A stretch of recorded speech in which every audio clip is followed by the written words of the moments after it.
Keberhasilan itu ditentukan oleh penentuan lokasi usaha yang pas. Nah, sementara barang hidup ini dia punya karakter biologi hidup yang harus dipenuhi.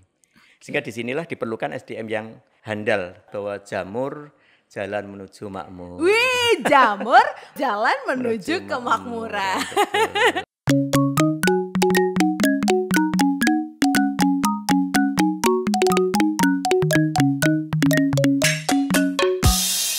Faktanya, kandungan nutrisi dari jamur adalah antioksidan, protein, vitamin B, kalium, tembaga, vitamin D, dan beta-glukan. Sahabat Tani tahu nggak kalau beta-glukan itu manfaatnya untuk memperkuat sistem kekebalan tubuh. Dahsyat banget kan manfaat dari jamur.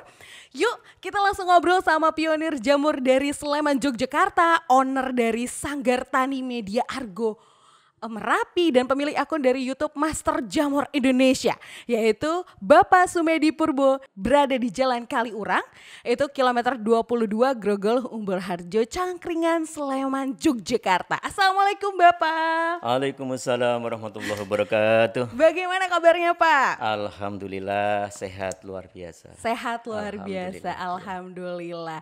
Ini kita langsung aja nih ya sahabat Tani, sejak tahun berapa Bapak sudah berkecimpung di dunia perjamuran? Ya baik Mbak Febri, jadi saya beragribisnis jamur ini sebetulnya belum lama ya. Belum baru lama? seumuran jagung lah. Oh masa Bapak suka gitu deh, karena Baby taunya tuh kayaknya dari udah tahun 90-an gitu. Iya, jagung kehidupan ya. Jadi dari tahun 1990-an ya, Iya. kita sudah mulai merintis agribisnis jamur ini. Oke. Iya. Lalu jenis jamur apa aja yang Bapak budidayakan?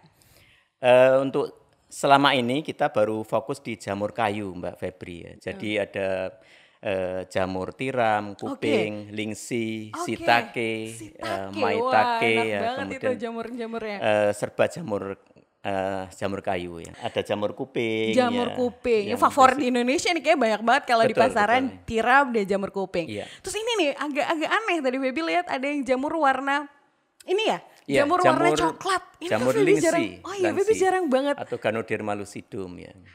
Ini jarang banget dilihat. Betul, betul. Memang di pasaran tuh kayaknya potensi untuk jamur linsi gimana? Karena kalau kita ngomongin jamur tiram, jamur kuping itu kan banyak nih. Sahabat Tani juga bisa nemuin di pasar-pasar atau Iya. di tempat belanja harian ibu-ibu misalnya Iya. gitu. Ya, untuk jamur lingsi ini karena identik dengan jamur jamu Mbak Febri ya. Oh, Sehingga gitu. memang tidak sepopuler jamur sayur. Betul. Iya. Oh iya, kalau tadi berarti Feby jamur sayur Jamur ya. sayur. Jadi dari sisi fungsi yaitu ada dua kategori, jamur edible atau jamur konsumsi sama jamur obat ya. Oke. Nah, kalau yang umum di pasaran yang itu Feby tahu jamur tuh. betul, itu jamur konsumsi. Konsumsi. Masuk kategori jamur sayur ya. Jamur sayur. Ada banyak macamnya. Jadi ada jamur sayur basicnya jamur kompos Oke. ya, seperti jamur merang, jamur kancing, portabilo. Yang seperti tadi bentuknya agak Betul. montok-montok itu ya Pak ya? Betul. Kemudian ada juga jamur shimeji ya. Wah. Ada sekarang yang sedang viral jamur jungle jagung, itu juga jamur kompos ya, yang kemudian mulai populer di masyarakat. Iya, yang miripnya bentuknya tuh kayak jamur yang kecil-kecil itu ya Pak ya? Betul. Itu yang enoki ya. Iya, enoki ya. Kalau enoki take, king oyster itu masuk kategori jamur kayu sebetulnya.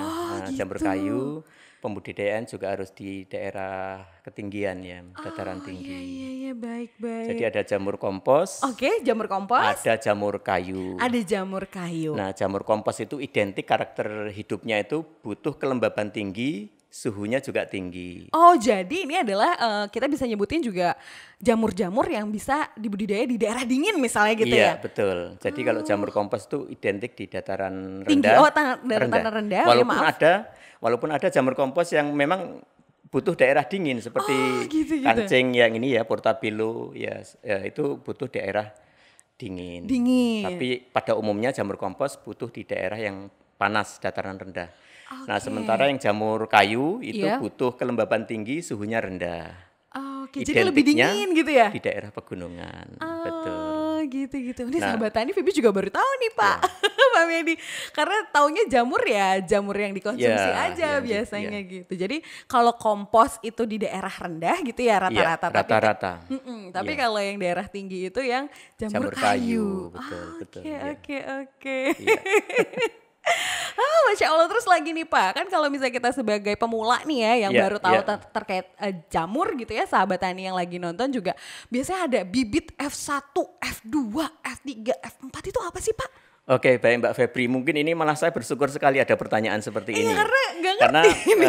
apa namanya, di jamur ini kan pengembang BA-nya itu ada 2 model. Ada 2 model, Yang pertama dengan pengembang BA melalui spora jamur, spora jamur. yang itu biasa kalau di alam memang tumbuh secara alamiah Oh, menggunakan oke. spora jamur. Jadi Oke. ketika ada jamur tumbuh di mana tempat, Iya? di situ ada spora jamur, ya pada suatu saat nanti akan muncul jamur di situ juga.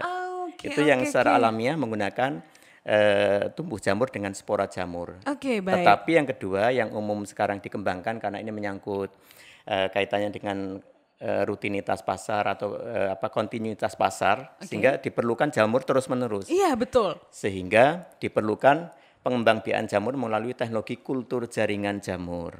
Oke, kultur Nah, jaringan jamur. Betul. Jadi ada secara alamiah menggunakan spora, secara teknologi menggunakan teknologi kultur jamur. Wah, itu apa Iya. tuh Pak? Bibi kayaknya nggak- Jadi ini kaitannya dengan pertanyaan panjenengan tadi yang F1, F2, F3. Nah ini hampir sama dengan mungkin di tanaman yang lain. Kalau di tanaman yang lain mungkin menggunakan G1, G2, G3 atau seterusnya atau istilahnya generasi 1, generasi Oh, oke. 2. Oh, iya. Nah sementara di jamur ini akrab dengan istilah F ya. F ini ada yang bilang ini filial ya, turunan ya. Oke. Ada yang mungkin lebih lekatnya sebetulnya ke arah F dalam tanda petik F-nya kecil, fase. Fase Fase. pertama, fase kedua, fase ketiga dan seterusnya. Jadi ini F ini untuk memudahkan ketika teknologi kultur jaringan dari jamur yang segar tadi ya, di tampilan tadi jamur segar dipetik, kemudian nanti dikultur, nantilah jadilah itu F1 kalau istilah Jogja. Oke. Jadi di oke, media oke. agar, Oh, iya. media Potatus dextrus agar itu namanya F1 kalau di Jogja. Tetapi di luar Jogja, misalnya di Jawa Barat atau di Jawa Timur itu mereka menyebutnya F0. F0. Ya, mungkin pada kesempatan ini saya bersyukur sekali mungkin bisa memberikan penjelasan sekilas kepada sahabat-sahabat jamur di Indonesia ya, karena sering sekali muncul pertanyaan ini ya, apa Bapak menggunakan F2 atau F3. Nah ini yang perbedaan istilah ini yang kemudian bikin bingung, bikin rancu masyarakat jamur di Indonesia. Oh, iya. Nah kalau belum tahu bahwa kalau di Jogja itu tidak mengenal F0 tapi mulainya media agar itu F1, maka mereka sudah paham berarti lanjutannya yang dimaksud F2 itu berarti media botol. Kalau F1 berarti media cawan Petri dish atau mungkin pakai botol vodka atau mungkin media-media PDA yang lain lah. Itu namanya F1. Oke. Nah, kemudian jadi F2, F2 ke F3 kemudian yang ditanam ke media backlog yang untuk budidaya. Oke. Jadi kalau di media backlog Iya. budidaya itu udah di F4 berarti? Istilahnya F4 Oh, oke, ya. oke, Cuman oke. lebih lekatnya ya sudah media budidaya supaya tidak rancu. Nah, seperti ini. Oke. Nah, ini yang Sahabat tadi bisa istilahnya lihat. ini F1 yang Botol. maaf ya, botol vodka. Saya juga tadi agak kaget botol vodka. Nah, biasanya kan menggunakan cawan Petri dish itu atau mungkin cawan Petri lah istilahnya itu atau tabung reaksi yang Tabung kecil. reaksi, iya. Tapi karena harganya kan lumayan Iya. ya, maka sehingga kita menggunakan yang murah meriah. Murah. Pakai botol ini atau botol-botolan gelas yang lain bisa digunakan. Cuman intinya menggunakan luasan yang agak lebar itu yang banyak disukai seperti botol yang ini. Ini F1, kemudian lanjutannya F2. F2 itu yang warna apa nih Pak? Istilahnya tidak ada warna. Jadi Oh, oke. F2 itu lanjutan dari media agar ini ya. Media agar Oke. itu bisa biji-bijian, bisa serbuk kayu ya, bisa bijian gabah, jagung, mungkin kedelai, mungkin kacang hijau atau biji-bijian yang lain. Itu biasanya relatif lebih pendek, 2 minggu sudah bisa digunakan. Oke. Atau F2-nya bisa menggunakan serbuk kayu, itu lebih panjang, Oh, lebih 1 panjang. bulan ya. Itu kemudian nanti ditaruh F3, medianya hampir sama, kemudian nanti ke backlog yang tadi itu, yang ini yang namanya ini ya backlog ya. yang sudah siap dibudidayakan. Gitu. Jadi F1, F2 tuh bisa dikatakan fasenya ya, Fase pertama, fase kedua, fase ketiga. dan seterusnya. Oke, baik, sip sahabat Tani, akhirnya udah tahu Feby, karena Feby juga bingung apa itu F1. F itu apa ya? Istilahnya seperti itu. Jadi itu istilah untuk menyebut fase kultur jaringan. Jadi fase pertama, fase kedua, dan seterusnya. Oke, siap. Terus kalau misalnya nih, ciri-ciri pemilihan bibit kualitas yang baik dari jamur misalnya gitu. Oke, jadi rangkaiannya cukup banyak faktor ya yang mempengaruhi bibit ini berkualitas atau tidak. Karena memang sebelum tumbuh jamur kita kan belum tahu jamurnya seperti apa. Betul. Nah, kita hanya bisa melihat secara keinderaan ya, fisik dari benih yang kita kita semai ini. Yakni kasat mata dari sisi tumbuhnya miselium. Jadi kalau sudah ditaburi benih, nanti miseliumnya merambat putih. Nah, rambatannya tuh dia nek Jawa tuh grengseng ya, atau mungkin bersemangat. Oh, bersemangat. Pokoknya tumbuhnya tuh lebat sekali, warnanya putih putih pekat ya. Seperti kapas gitu ya, Pak ya? Seperti kapas ya, tidak, pokoknya merata, yaitu ciri-ciri benih jamur itu dikatakan baik. Sampai kepada media botolan F2-nya, F3, sampai kepada backlognya, untuk melihatnya itu kasat mata tumbuhnya miselium merata. Seperti tadi tampilan kan tampilannya merata miseliumnya. Gitu. Ya. Oke, itu pindahinnya gimana Pak dari F1, F2, F3 gitu sampai ke backlog? Ya, itu kalau di kultur jaringan kan ada ruangan lab tersendiri. Ya, meskipun di skala usaha pelaku jamur ya, di petani gitu ya. Iya. Di pembudidaya itu skalanya mungkin tidak harus skala yang seperti lab ya, di perguruan tinggi atau lab pada umumnya. Tapi cukup di ruangan yang steril, yang bebas dari tempat-tempat terbuka ya.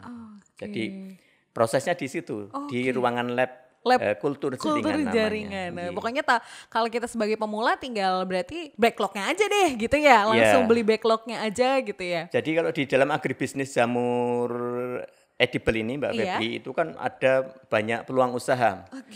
Jadi mulai menurut saya kurang lebih ada 7 atau 8 peluang usaha dari hulu hilirnya jamur. Wah, apa aja nih Pak? Yang pertama itu dari mulai teknologi kultur jaringan tadi itu. Jadi bisa diusahakan gitu ya? Betul, membuat benih kultur itu juga satu peluang usaha tersendiri. Cuman memang butuh lab ya, walaupun skala effort sederhana. juga yang besar gitu ya, biar paham banget terkait jamur-jamurnya gitu ya. Betul. Jadi itu yang tahapan pertama di kultur jaringan. Kemudian nanti membuat backlog juga peluang usaha. Budidaya jamur juga peluang usaha, jadi membeli backlog di budidaya itu juga peluang usaha.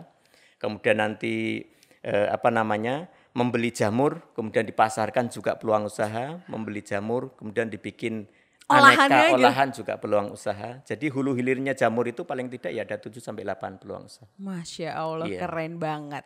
Nah, ini menarik nih. Kalau misalnya Feby mungkin langsung kepikirannya adalah sahabat Tani juga sama, satu pemikirannya sama Feby mungkin backlog nih. Ya kan kita berarti kalau mulai dari yang tadi Bapak cerita fase F1, F2, F3, F4, backlog nih. Kita nih biar tahu backlognya bagus itu cukup dari miseliumnya rata atau ada lagi nih ciri-ciri khusus atau misalnya ini kayaknya bagus untuk dibudidayakan. Karena kan kalau bibit itu adalah setengah dari kesuksesan atau setengah dari keberhasilan budidaya. Betul. Jadi kalau bicara tentang strategi sukses dalam beragribisnis jamur itu kan ada banyak faktor. Yang pertama ya ini kita nggak bicara semata-mata benih yang bermutu saja. Tetapi banyak faktor itu diantaranya yang pertama itu bahkan 50%. 50%? Ya, keberhasilan itu ditentukan oleh penentuan lokasi usaha yang pas. Penentuan lokasi usaha yang pas. Betul. Jadi karena jamur tadi kan punya karakteristik yang berbeda-beda. Benar ya kan. Jadi kalau salah setting tempat usaha, itu sudah boleh dikatakan 50%-nya kita sudah mengalami kesulitan dalam beragribisnis jamur. Jadi yang pertama itu penentuan lokasi usaha yang pas. Jamur apa yang mau kita budidaya, lokasinya mau di mana. yang pertama. Yang kedua memang tidak lepas tadi yang disampaikan Mbak Febri, menyangkut kualitas benih. Jadi penentu keberhasilan dalam agribisnis jamur itu yang kedua, benih yang bermutu. Betul. Nah, benih bermutu ini bisa membeli benih dari produsen benih atau membuat sendiri. Itu sebuah pilihan ya, silahkan. Intinya benih yang bermutu. Nah, bermutu tadi bisa melihat dari sisi ciri-ciri fisik tadi itu. Fisik tadi. Ya, kemudian mungkin dari aspek-aspek yang lain itu juga harus dipertimbangkan. Sebab menyangkut kualitas benih jamur bagus ini juga tidak semata-mata pada secara benih internal atau dalam media backlog saja, tetapi juga faktor eksternalnya. Faktor eksternalnya. Iya, sering saya melakukan pendampingan ke petani-petani yang mengeluhkan kok jamurnya nggak keluar-keluar. Nah, padahal benih yang kita kirim ini betul-betul benihnya bagus. Jadi sebagai produsen benih itu menjaminnya itu kan hanya benih misalnya tumbuh pekat, merata sampai belakang ya, sampai full di belakang, ya itu sudah dikatakan benih bagus. Kemudian kok nggak tumbuh-tumbuh jamur? Nah, berarti ini ada faktor eksternal. Faktor eksternal itu menyangkut lingkungan kumbung jamurnya, kelembabannya bagaimana, suhunya bagaimana, oksigennya bagaimana, kemudian cahayanya bagaimana, itu juga mempengaruhi. Benihnya bagus 100% ketika ini eksternalnya tidak diperhatikan, ya jamur nggak mau tumbuh. Sebaliknya kalau misalnya tempat lokasinya sudah pas, benihnya mungkin katakanlah sudah masuk sortiran, udah nggak bagus lah kategorinya. Tapi di lingkungan yang mendukung untuk tumbuh jamur, ya jamurnya tumbuh dengan bagus gitu. Oh iya. Itu yang kedua. Iya baik. Jadi yang ketiga itu ya menyangkut SDM ya, dalam beragribisnis jamur ini kita menangani barang hidup. Betul. Ya. Artinya berbeda ketika kita bisnis hanya beli jamur kemudian dijual, itu hitung-hitungannya jelas kita beli berapa dijual berapa. Tapi ketika budidaya ini menyangkut aspek yang kita tangani ini barang hidup. Nah, sementara barang hidup ini dia punya karakter biologi hidup yang harus dipenuhi. Sehingga disinilah diperlukan SDM yang cukup handal. Handal dalam artian bukan kemudian sekolah tinggi, itu tidak. Tapi handal dalam artian ya istilahnya itu memiliki jiwa-jiwa entrepreneurship, ya mungkin butuh ketelatenan, kesabaran, ya butuh pantang menyerah dan sebagainya begitu. Masih banyak lagi. Tapi ini saya pikir ini sudah cukup menjelaskan ya. Wow. Iya. Ya, oke. Sekarang di pertanyaan Feby adalah, pertanyaan selanjutnya adalah, backlog itu dipakainya sekali panen apa bisa dipakai berkali-kali? Oke, nah ini kelebihan dari budidaya jamur menggunakan media serbuk kayu atau menggunakan limbah dari serbuk kayu atau pada umumnya jamur kayu ya. Itu sekali ditaburi benih itu bisa untuk sekitar 5-6 bulan. 5-6 bulan. Jadi satu periodenya di jamur kayu itu butuh waktu antara 5-6 bulan. Meskipun juga ada yang mungkin nyobeknya banyak, ya 4 bulan sudah selesai. Ini berbeda dengan jamur kompos. Kalau jamur kompos itu satu periodenya itu hanya 1 bulan, 1,5 bulan itu sudah selesai. Oh gitu, iya. Tapi medianya sama? Medianya sama. Backlog juga? Kalau yang jamur kompos medianya biasanya media kompos-komposan seperti jerami padi atau mungkin kapas afal. Atau jagungnya itu ya? Janggel jagung, mungkin enceng gondok. Kalau di luar Jawa mungkin ada tandan sawit kosong ya, tankos itu ya. Itu juga bisa untuk media jamur kompos-komposan gitu. Oh baik. Iya. Berarti Bapak budidaya semuanya dong? Kayu dan kompos atau? Ya, selama ini kita fokus di jamur kayu karena memang dataran di Sanggar Tani kan tinggi. Jadi melekat di sana. Tetapi kita sudah mulai pengembangan ke jamur komposnya. Di antaranya kita akan mengembangkan jamur. Ada jamur milky, ada jamur milky, baru dengar Feby. Baru dengar. Iya, baru dengar. Terus ini jamur enoki juga mau kita kembangkan, sama jamur kancing, portabello. Itu kan jamur-jamur kompos tapi dikembangkan di daerah ketinggian begitu. Oke, jadi sahabat tani juga harus paham nih lokasi yang tepat sama pengetahuan yang tepat ya. Betul. Karena setiap jamur penanganannya beda-beda. Betul. Teknis merawat jamur. Iya. Itu gimana Pak? Contohnya misalnya jamur yang sering ada di pasaran, jamur tiram. Iya. Itu iya. gimana cara teknis merawatnya? Ya, baik. Jadi kalau secara umum itu kan jamur butuh kelembaban tinggi ya. Oke. Nah, kelembaban tinggi ini salah satu cara paling sederhana itu yang menggunakan penyemprotan air. Penyemprotan Air air. kabut ya yang disemprotkan kabut. Nah, untuk daerah mungkin daerah dataran rendah atau mungkin dataran yang mungkin belum support untuk secara alamiah didukung alam gitu ya, itu memang perlu penyemprotan. Akan tetapi di daerah yang ketinggian ya, itu terkadang malah nggak diperlukan itu karena kebutuhan biologinya sudah terpenuhi. Seperti kelembaban ya, misalnya di wilayah Kalurang itu kan untuk jamur tiram, jamur lingsi itu kan nggak butuh penyemprotan. Karena kebutuhan biologinya untuk jamur tiram itu kan butuh kelembaban 60-80%.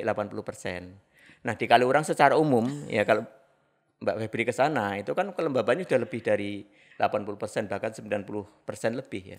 Sehingga untuk jamur tiram meskipun nggak disemprot jamurnya agak basah-basah. Agak basah. Kurang disukai pasar biasanya. Oh iya? Iya, jadi kalau sama-sama benihnya dari tempat kami ya dari Kaliurang, dari tempat Sanggar Tani Medak Gumrapi, benihnya sama tapi dibudidayakan di atas, di tengah dengan di bawah itu hasilnya berbeda. Hasilnya berbeda. Iya. Jadi tapi tumbuh semuanya tumbuh walaupun semua. Di atas, di tengah dan di bawah tumbuh, gitu. Betul. Di atas tidak disemprot tapi jamurnya basah. Oke. Yang di tengah perlu disemprot mungkin sehari sekali, jamurnya agak kadar airnya rendah dan ini disukai pasar. Yang daerah bawah mungkin nyemprotnya sehari bisa 2 kali. Karena panas ya Pak Karena ya? panas. Jadi itu menyangkut perawatan itu memang masing-masing jamur beda-beda. Beda-beda. Oke. Baik. Penyiraman tadi Bapak bilang, penyiraman pakai air kabut Pak. Emang harus menggunakan kalau siram harus air kabut atau air biasa gitu? Kan kalau misalnya dari yang panas harus lari ke gunung dulu buat ambil air kabutnya kan kelamaan Pak. Bukan, yang dimaksud kabutnya itu mungkin disemprot dengan tekanan tinggi nanti kan keluarnya kayak kabut itu. Oh gitu, iya. baik. Yang penting disemprot dengan air bersih lah. Air bersih aja. Nah, saran saya untuk yang daerah kota biasanya kan ada air pump menggunakan kapori tinggi itu kurang support sebetulnya untuk tidak disarankan gitu ya Pak. Lebih baik air sumur. Jadi menggunakan air bersih ya. Air bersih tidak menggunakan apa-apa lagi. Jadi tidak menggunakan pestisida, tidak menggunakan insektisida. Jadi betul-betul air. Hanya bersih. air. Makanya jamur ini kan terkenal dengan produk yang ramah lingkungan, bebas pestisida, sehat dan bahkan menyehatkan. Mantap, menyehatkan petani juga ya Pak ya. Betul. Terus ruang inkubasi. Ya kan ada syarat-syarat tertentu nggak sih untuk ruang inkubasi buat budidaya jamur? Iya. Jadi kalau inkubasi itu pada prinsip ya secara umum ya untuk proses inkubasi itu butuh ruangan yang hangat. Hangat, stabil. Hangat dan jadi, stabil. Suhu ya antara 27 sampai 28 ya, stabil. Ruangan kamar lah itu ya. Ruangan kamar, sebab kalau misalnya terlalu panas nanti benihnya akan tidak tumbuh. Sementara kalau terlalu dingin pertumbuhannya lambat sekali. Oh gitu. Jadi sahabat tani juga bisa lihat di LED kita juga ini adalah salah satu contoh ruang inkubasinya. Ya, jadi ruangan inkubasi itu bisa di ruangan, bisa juga seperti ini juga bisa digunakan untuk inkubasi ya. Iya. Inkubasi itu tahap baru proses penumbuhan miselium. Jadi begitu taruh benih, nanti disimpan dulu selama kurang lebih 2 minggu. 2 minggu. Itu namanya inkubasi ya. Inkubasi itu untuk menumbuhkan miselium. Oh gitu. Kalau sudah dikumbung itu namanya growing ya. Growing itu penumbuhan jamurnya. Oh jadi beda tempatnya? Beda. Allahu Akbar. Karena pikir Feby sama gitu loh Pak. Ternyata beda ya? Beda. Jadi ada ruangan itu macam-macam Mbak Febri ya. Ada namanya tahap pertama itu ruangan sterilisasi. Sterilisasi berarti itu, ruangan bersih. Sterilisasi itu ruang untuk menstim benih. F1 itu yang pertama? Backlog. F1 maupun F2, F3 semuanya disterilisasi. Disterilisasi itu direbus dengan suhu yang di atas 100 derajat Celcius. Itu disterilkan. Disterilkan itu maksudnya supaya untuk menghindari pertumbuhan jamur lain atau bakteri maupun virus supaya nggak tumbuh. Sehingga disterilkan untuk meminimalisir pertumbuhan jamur kompetitor. Kemudian ada setelah sterilisasi nanti ada dimasukkan ke ruang inokulasi. Inokulasi ada lagi ya? Itu untuk penaburan benih ya. Jadi setelah disterilkan nanti ditaburi benih. Nanti setelah ditaburi benih pindah lagi ke ruangan inkubasi. Oke. Maaf Bapak, Inkubasi. ini juga baru tahu. Oke. Nanti dari inkubasi dipindah ke kumbung jamur atau di mitra-mitra petani namanya kumbung budidaya. Istilahnya untuk penumbuhan miselium, penumbuhan jamurnya, growing namanya. Oh, berarti pikir baby itu sama. Berarti kumbung ya yang buat untuk untuk tumbuh gitu. Untuk tumbuh itu kumbung jamur. Kumbung sudah jamur. Tahapannya udah growing. Udah growing. Iya, betul. Oke Bapak, siap. Tambah ini ya. Iya, tambah ilmu. Iya, karena kan kita juga kan nggak paham gitu ya Pak. Betul. Makanya ada Bapak di sini untuk biar kita paham terkait budidaya jamur. Lalu Pak, budidaya jamur yang paling mudah untuk pemula tuh apa Pak kira-kira? Saran buat sahabat tani yang pengen usaha atau budidaya jamur. Ya, prinsipnya sebetulnya hampir semua jamur mudah ya. Oh gitu. Asal sudah diketahui ilmunya. Jadi ada istilah mikologi, ilmu tentang jamur ya. Jadi saran saya, sahabat-sahabat semua yang mau budidaya jamur ya dimanapun ya di Indonesia ini, ketika mau mencoba budidaya jamur ya kuasai dulu ilmunya, ilmu tentang jamur. Tidak harus terlalu detail atau terlalu ndaki-ndaki belajar jamur. Cukup nanti belajar ke petani-petani yang sudah duluan gitu ya. Nah, itu saya kira ilmunya jamur bagaimana tahu tentang jamur itu apa sih gitu ya. Sebab jamur ini kan tumbuhan hidup. Kalau kita tidak tahu yang akan kita tangani kan repot ya. Jadi harus tahu dulu tentang jamur itu apa. Nanti setelah itu baru mulai merancang untuk bagaimana budidayanya. Berarti sahabat tani bisa langsung ke YouTube-nya Master Jamur Indonesia atau langsung ke Sanggar nanya-nanya misalnya pengen tahu gitu terkait budidaya jamur. Ini malah jadi promosi ya. Ya nggak apa-apa kan. Jadi buat pengetahuan juga buat sahabat. Silakan ya jadi sahabat-sahabat semua yang ingin mengetahui tentang jamur apapun ya. Insya Allah kita sejak COVID-19 ini memang kita berbagi secara pengetahuan tentang jamur ya, mengedukasi, membuat tutorial tentang aneka jamur ya, bahkan jamur tiram, kuping, lingsi, shiitake, bahkan jamur kompos ya, jamur susu ya, jamur milky, kemudian jamur merang, ada jamur yang lain ya, jamur jungle dan sebagainya. Semuanya ada. Semuanya ada. Monggo silahkan. Jadi sebelum sahabat-sahabat semua memulai budidaya jamur ya, silahkan digali lebih dulu bagaimana caranya gitu ya. Ilmu tentang jamur. Ilmu tentang gitu. jamur. Nanti setelah itu baru silakan berkunjung atau silaturahmi ke petani-petani yang sudah lebih dulu untuk nanya-nanya ya suka dukanya gitu di jamur gitu. Jadi jangan sampai nanti melihatnya itu cuman dari sisi suksesnya saja, tapi bagaimana lika-likunya ya. Lika-liku kehidupan. Begitu. Berarti ada dong ya Pak, maksudnya kita bisa tahu biasanya rata-rata nih petani pemula budidaya jamur tuh kegagalannya tuh biasanya dari apa nih Pak? Ada banyak faktor Mbak Febri. Jadi itu tadi ya saya bilang bahwa faktor-faktor penentu keberhasilan dalam agribisnis jamur itu kan ada banyak sekali. Tidak melulu dari aspek benih, tapi juga betul. Dari sisi bagaimana penentuan lokasi yang pas, kemudian benih yang bermutu, SDM yang memadai, kemudian nanti skala usaha juga harus dipertimbangkan. Karena banyak sekali Mbak Febri ya yang usaha itu mohon maaf ya non sewu, misalnya baru usaha misalnya 500 backlog atau 1000 backlog, tapi di pikirannya sudah butuh tenaga berapa ya.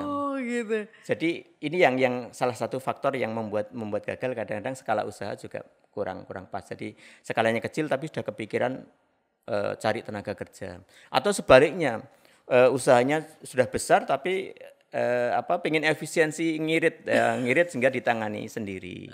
Nah ini juga kurang support untuk keberhasilan dalam aktivitas. Jadi kurang tepat gitu ya. Jadi memang harus dianalisis betul, juga gitu. Skala ya. usaha ini juga harus dipertimbangkan. Jadi ketika mau menceburkan diri ke jamur ya ada istilah di manajemen tuh analisis SWOT itu ya.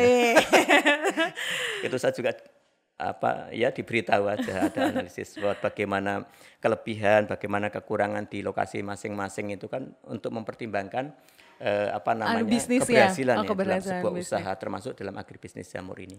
Kemudian juga faktor yang lain ya bagaimana perencanaan pasar yang matang. Ya, banyak juga petani gagal sebetulnya bukan karena jamurnya nggak tumbuh ya. Oke. Sudah didampingi, jamurnya tumbuh, nggak terpasarkan, itu juga membuat gagal dalam jamur. Jadi perencanaan pasar yang matang ini juga harus dipertimbangkan, juga salah satu faktor penentu keberhasilan. Kemudian yang terakhir ada manajemen usaha. Kadang-kadang di masyarakat pada umumnya di desa gitu kan, ngertinya usaha itu begitu panen gitu ya, ngertinya untung langsung digunakan untuk hal-hal yang konsumtif, sehingga begitu jamurnya habis kok duitnya nggak ada gitu ya. Nah ini kadang-kadang itu juga faktor yang harus dipertimbangkan lah untuk siapapun yang mau usaha jamur ini, mempertimbangkan faktor-faktor yang saya sebutkan tadi. Oke, membangun pasar, Ya. pemasaran. Ketika kita sudah berniat untuk budidaya jamur, lalu target pasarnya itu gimana Pak caranya untuk bisa membangun pasar? Iya, jamur ini kan secara umum kan dikategorikan yang disebut tadi itu ada jamur konsumsi ya, jamur edible, ada jamur yang obat. Nah, kita harus mengarah dulu mau ke jamur apa yang potensi mungkin kita jangkau ya, di lokasi yang terdekat kita. Oke. Nah, lokasi terdekat kita lebih cenderung ke jamur sayur misalnya. Konsumsi misalnya. Konsumsi ya. Kemudian belum ada siap pasar, ya mencarilah jamur konsumsi yang katakanlah bisa dikeringkan ya. Seperti ada jamur kuping, ada jamur lingsi, atau jamur lain yang memang bisa dikeringkan sehingga agak tahan lama. Tetapi kalau misalnya mau ke jamur yang sifatnya bisa untuk penjajakan ya, misalnya di sayuran ya dijajaki dulu pasarnya, kebutuhannya berapa. Jangan sampai nanti ketika jamur itu tumbuh, daya serap pasarnya rendah. Ya, kebutuhannya 10 kilo sehari, tapi petiknya bisa lebih dari 10 kilo. Akhirnya kan bingung, yang lebihnya ini untuk apa. Ya, itu juga nanti pada akhirnya membuat kegagalan dalam budidaya jamur. Nah ini kalau lihat ini adalah jamur kuping ya? Ya ini jamur kuping, ini salah satu yang produk yang yang bisa tahan ya. Artinya bisa umumnya dijual segar ini Mbak Febri, tetapi ketika pasar segar belum siap, ini bisa dikeringkan. Sehingga bisa tahan sampai bertahun-tahun. Berapa tahun Pak kira-kira bisa awet?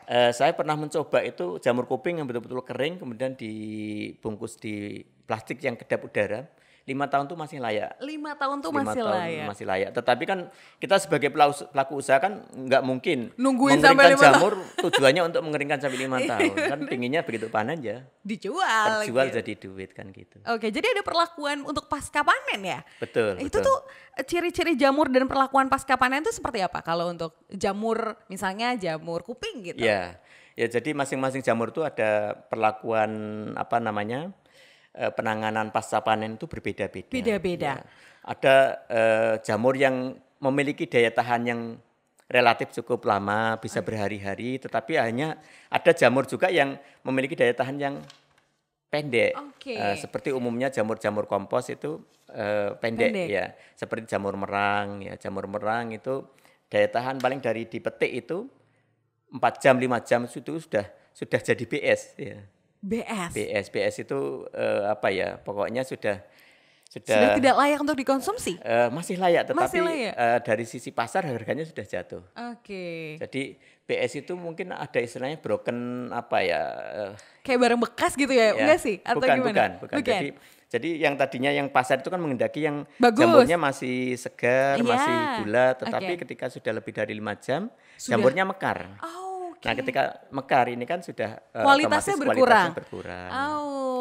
Jamur yang sekarang tren juga sama, jamur janggel jagung ya misalnya sekarang lagi populer itu juga daya tahannya lebih rendah dari jamur merang.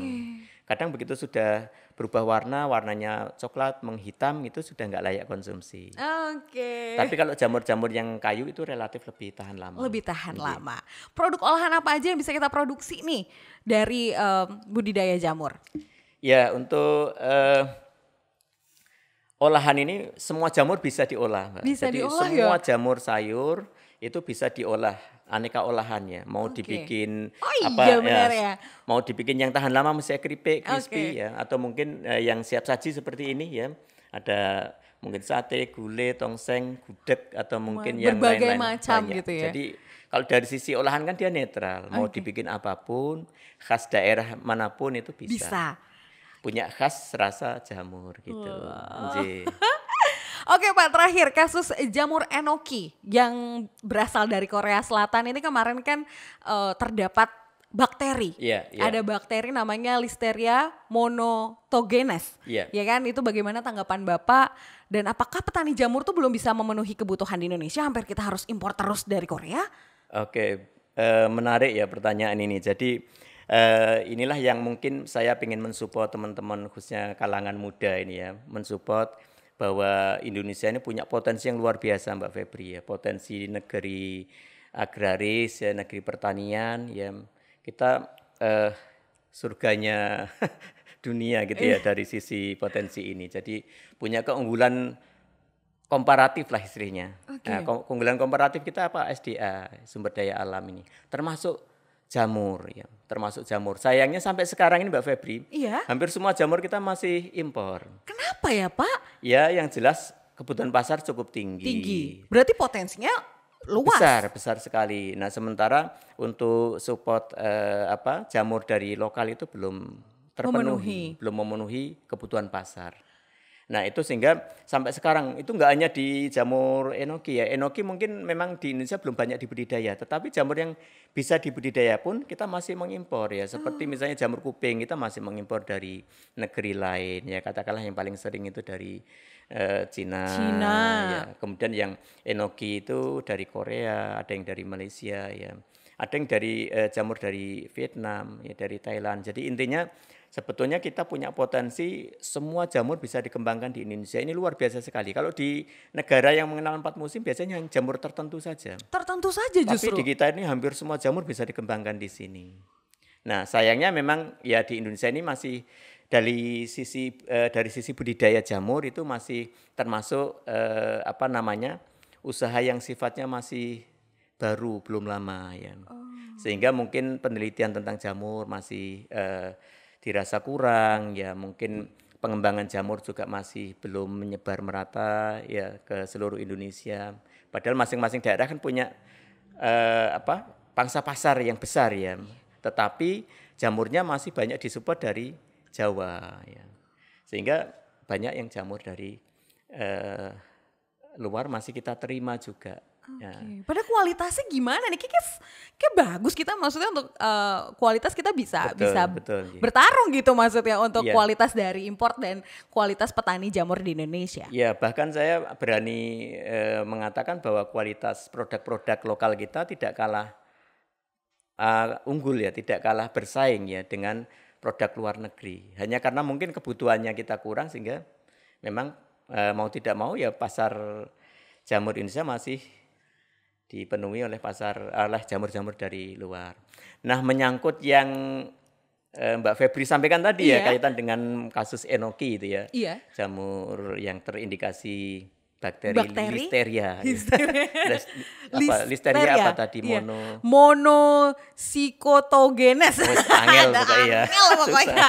Pokoknya berbahaya sahabat tani. Oke, baik. Nah, inilah Mbak Febri. Jadi sebetulnya di jamur itu kan ada namanya proses sterilisasi itu kan dalam kerangka untuk meminimalisir bahkan menghilangkan potensi jamur lain termasuk bakteri dan virus sebetulnya loh ya. Sebetulnya meskipun dalam proses budidayanya memang kita tidak bisa menghindarkan diri atau mungkin tidak bisa memantau secara pasti apakah pada prosesnya ini nanti akan bakteri atau tidak. Tetapi menurut pemahaman saya bahwa ketika kemarin ada muncul kasus bakteri Listeria pada jamur enoki, itu pun akhirnya kita tahu juga kan bahwa produk jamur enoki dari Korea Selatan itu tidak semuanya ya. Jadi yang impor ke Indonesia ini kan ada beberapa perusahaan. Tetapi yang bermasalah kan cuma ada 2 ya, mungkin lupa namanya, tapi ada 2 perusahaan yang terindikasi ada bakteri Listeria. Ya. Nah, ini cukup juga ya. Kalau bagi saya kemarin juga saya sudah nanggapi di channel Master Jamur Indonesia ya tentang bakteri Listeria ini. Jadi intinya itu bahwa kita ambil hikmahnya saja ya, bahwa hikmahnya itu sebetulnya produk-produk impor itu tidak selalu bebas ya. bebas dari bakteri. Ya. Terbukti kemarin ada terindikasi ya bakteri listeria, dan ini mungkin bisa menjadi warning bagi kita semua ya bahwa ya kita harus hati-hati ya, harus hati-hati. Apalagi kemarin ya tahun 2019 akhir itu kan di Sanggar Tani Media Agronom Merapi itu mendapat kunjungan dari pengusaha jamur dari Korea Selatan ya. Waduh, malah orang Koreanya belajar di Datang ke sini. Yogyakarta. Ini justru kita ada banyak masukan dari sana ya. Ini Wow, yang ini ini ada ya. dari pengusaha Korea Selatan yang dia juga budidaya enokitake di sana. Enokitake. Nah, kita sharing banyak ilmu dengan Korea Selatan dan memang kita ya mau tidak mau harus belajar dan mengadopsi teknologi yang dikembangkan di Korea Selatan yang memang jamurnya cukup maju. Cuman yang sangat ironis Mbak Febri ketika kemarin mereka kunjung ke Indonesia, nah ternyata backlog yang kita budidayain dianggap tidak efisien. Oh gitu. Ya, tidak efisiennya karena satu backlog itu besarnya seperti itu. Sementara kalau kita lihat di industri di Korea itu kan medianya hanya satu gelas kecil gitu ya untuk produk. Untuk jamur. Iya, untuk enoki, untuk king oyster, shimeji maupun jamur tiram itu medianya cuma kecil. Media sebesar gelas ya, gelas minuman kecil itu. Nah, yang ironisnya itu apa? Kita punya potensi serbuk. Akan tetapi pengembang jamur belum melihat itu sebuah potensi. Nah, sementara yang Korea Selatan yang mereka memproduksi jamur skala industri itu serbuknya diimpor dari Indonesia. Oh my God, malah dari Indonesia Dari ya Indonesia. Pak? Jadi mereka ini cerita bahwa serbuknya itu diimpor dari Indonesia. Ini kan kewolak-walik gitu ya. Iya. Nah, mudah-mudahan dengan ini ya kita bisa bisa belajar ya. Sekarang mungkin medianya di YouTube itu sudah mudah kita akses ya. Kita bisa belajar, bisa mengadopsi ya teknologi perjamuran yang ada di dunia. lain. Ya. Perhatian bagi kita semua bahwa tidak semua ya produk impor itu aman. Betul. Jadi kita harus bangga menggunakan produk-produk lokal Indonesia, apalagi petani Indonesia karena nggak kalah dong Pak. Jadi kita nggak kalah bagus ya produknya. Kemudian kita juga punya potensi pasar, kita punya potensi sumber daya alam yang mendukung untuk memproduksi ya. Kemudian intinya itu ya bagaimana kita bisa bangkit ya pertanian di Indonesia ini, salah satunya dengan jamur ini. Sehingga masyarakat konsumen itu bisa ke depan ini ya semakin mencintai produk dalam negeri. Betul sekali, apalagi generasi muda bisa tertarik karena potensi dari budidaya jamur ini cukup besar ya Pak cukup besar, Berapa sih presentasi potensi yang ada di Indonesia ini untuk budidaya jamur? Ya, seberapa besar maksudnya gitu? Ya cukup besar sekali ya. Kebutuhannya kalau kita lihat data impor produk dari luar negeri terutama jamur ini cukup besar sekali. Jadi semakin ke sini itu semakin naik gitu ya. Semakin naik. Kebutuhannya semakin besar ya. Jadi inilah harapannya ke depan ini terutama jamur ini bisa direspon dengan baik terutama anak-anak muda. Saya paling suka itu kalau bicara jamur ini di Indonesia ini yang bergerak ya yang membudidayakan itu rata-rata anak-anak muda. Saya senang sekali ya. Mengapa anak-anak muda? Karena ternyata jamur ini sebetulnya kan bertani juga. Bertani tapi dalam bentuk lain ya. Betul. Jadi bertani jamur ini ya misalnya panas tidak kepanasan, hujan juga tidak kehujanan karena memerlukan rumah jamur. Nah, dan usaha budidaya jamur ini yang kemudian diminati oleh anak-anak muda di Indonesia. Ayo sahabat tani, pokoknya harus semangat ya. Terus untuk budidaya produk-produk lokal Indonesia. Betul. Ini nih penasaran nih, bentar ya. Tadi udah ngomong terakhir, tapi masih penasaran. Itu kalau misalnya jamur kena bakteri gitu, apa yang harus kita lakukan? Solusinya bagaimana, Pak Medi? Sebetulnya ketika bicara bakteri ini kan semua ya, sebetulnya hampir semua produk itu kan sebetulnya memiliki potensi mengandung bakteri ya. Mungkin di kasus ini bakteri listeria. Meskipun dulu 5 tahun yang lalu sebelum mencuat listeria di jamur enoki ini, dulu kan 5 tahun pernah ada juga kasus yang sama listeria, tetapi pada buah-buahan. Oh, pada buah-buahan justru? Kalau tidak salah waktu itu apel ya. Oke. Apel dari luar negeri lain luar gitu ya? negeri ya, dari Amerika kalau tidak salah, itu kan pernah mencuat juga. Jadi intinya produk-produk baik sayur, baik buah-buahan ya, saya pikir bakteri itu ada di mana-mana. Yang penting supaya aman itu bagaimana? Itu kan ada rekomendasi dari pusat atau ahli gizi ya. Itu kan yang untuk keamanan pangan ya, termasuk mungkin jamur enoki atau produk panganan yang lain itu kan dimasak dulu ya. Nah, ketika sudah dimasak dengan suhu 70 derajat itu kan bakteri habis ya. Bakteri itu akan hilang dengan sendirinya. Nah, itu pada saat sudah jadi jamur. Kalau pada saat kita budidaya lalu kena penyakit gitu, itu solusinya gimana nih Pak Medi? Nah itu mungkin menyangkutnya kaitan dengan tumbuhan pada umumnya termasuk jamur. Jadi di budidaya jamur ini kan juga ada yang namanya OPJ ya, organisme pengganggu jamur. Organisme pengganggu jamur. Nah kalau di tanaman kan OPT ya, organisme pengganggu tanaman. Ini ada OPJ. Nah OPJ ini ada bentuknya ada hama, ada penyakit, ada bakteri dan virus. Ya. Mungkin kalau perlu dijelaskan tidak ini? Ya minimal sedikit. Jadi buat pemula tuh paham gitu bahwa semangatnya tuh harus dari awal sampai akhir. Betul. Jangan yang tadi Bapak juga bilang nggak boleh pantang nyerah gitu kan. Betul. Jadi minimal kendala-kendala halang rintangan bisa dilewati gitu. Betul. Ya itu. Jadi kalau kaitan dengan hama OPJ ya, hama penyakit jamur ya. Hama penyakit dan bakteri virus itu ya itu memang pada umumnya di tanaman termasuk di jamur. Nah hama di jamur ini masing-masing jamur punya hama sendiri-sendiri. Oh gitu? Iya, jamur tiram punya hama yang mungkin merutu, ada kepik, ya mungkin ada ulet ya. Hama jamur kuping punya hama itu yang namanya krepes atau mungkin akarina ya, bahasa ilmiahnya itu akarina ya, gurem ya. Ada juga jamur shiitake, merang itu juga identik dengan hama gurem ya. Jadi masing-masing jamur itu hampir sama dengan tanaman yang lain itu punya potensi hama. Karena apa? Jamur kan tumbuhan hidup yang dia memiliki gizi ya, kandungan gizi dan nutrisi yang luar biasa. Sehingga yang suka itu tidak hanya manusia. Tapi juga ada makhluk yang lain juga ya senang juga dengan itu. Jadi kalau misalnya kena hama kita harus ini ya Pak, maksudnya dimusnahkan gitu ya kan? Jadi ada beberapa model. Yang pertama bisa kita mencegah ya. Yang paling bagus ya mencegah. Nah salah satu mencegah itu kan dengan sterilisasi. Mungkin nanti kalau sudah di budidaya ya tinggal bagaimana mengikuti SOP ya. Teknik budidaya jamur yang baik dan benar. Nah ketika nanti mengikuti SOP itu ya insya Allah hama akan bisa diminimalisir.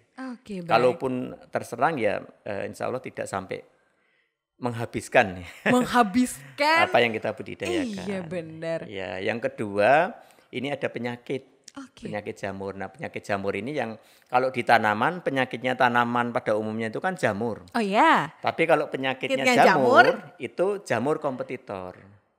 Jamur mikro, ya mikro. Jadi kalau jamur yang kita budidaya ini kan jamurnya jamur makro, jamur yang tidak hanya tumbuh miselium, tapi dia nanti muncul tubuh buah jamur, jamur makro. Artinya kasat mata. Tapi kalau yang jamur penyakitnya jamur ini itu lebih cenderung ke jamur mikro, mungkin trichoderma, mungkin yang chaetomium. Suka ada hijau-hijau gitu ya. Betul, ya ada yang bentuknya kuning kayak oncom, ya mukor, ya ada chaetomium, ada banyak sekali lah penyakitnya jamur. Jadi penyakitnya jamur itu ya jamur itu sendiri, tapi jamur kompetitor. Nah salah satu pengendaliannya apa? Pencegahannya dari sterilisasi tadi itu. Berarti penting banget ya sahabat tani untuk sterilisasi itu ya? Kuncinya memang di agribisnis jamur ini kan sterilisasi. Itu kuncinya justru. Sterilisasi, kemudian bagaimana sanitasi lingkungan kumbung yang bersih. Harus bersih gitu ya. Karena ini kan kita menjual produk untuk dikonsumsi oleh manusia. Jadi ya dari awal itu sudah harus sesuai dengan SOP. Gitu sahabat tani. Wah masih banyak di pertanyaannya sahabat tani. Itu nanti bisa langsung komen di channel ini Tani. Lalu kita harus ingat nih, ternyata peluangnya besar sekali. Jadi buat sahabat tani yang masih mikir-mikir nih, aduh budidaya apa ya? Kayak jamur cocok deh buat sahabat tani di rumah. Terima kasih banyak. Sama-sama, Bapak Febri. Sumedi Purbo, terima kasih banyak sudah hadir, matur nuwun sangat pokoknya. Yang penting selalu bersemangat ya. Iya, Selalu bersemangat bahwa jamur jalan menuju makmur. Wih, jamur jalan menuju kemakmuran. Jangan lupa apa? Kunjungi websitenya jamurindonesia.com atau di Instagram di Master Jamur Indonesia atau bisa di YouTube-nya Pak Medi itu di Master Jamur Indonesia. Terima kasih banyak, Feby pamit. Wassalamualaikum warahmatullahi wabarakatuh. Semangat bertani untuk negeri.